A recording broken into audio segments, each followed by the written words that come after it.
Hi! In front of me is Huawei MatePad SE, and today I would like to show you how you can use split screen on this tablet. First of all, open one of your apps that you wish to use in split screen view.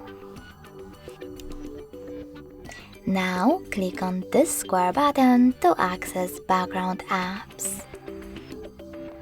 Following that, click on this icon at the top right corner of your app and select the other one, like browser.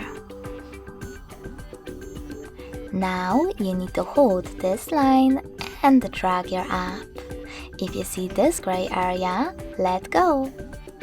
As you can see now, I can use both at the same time.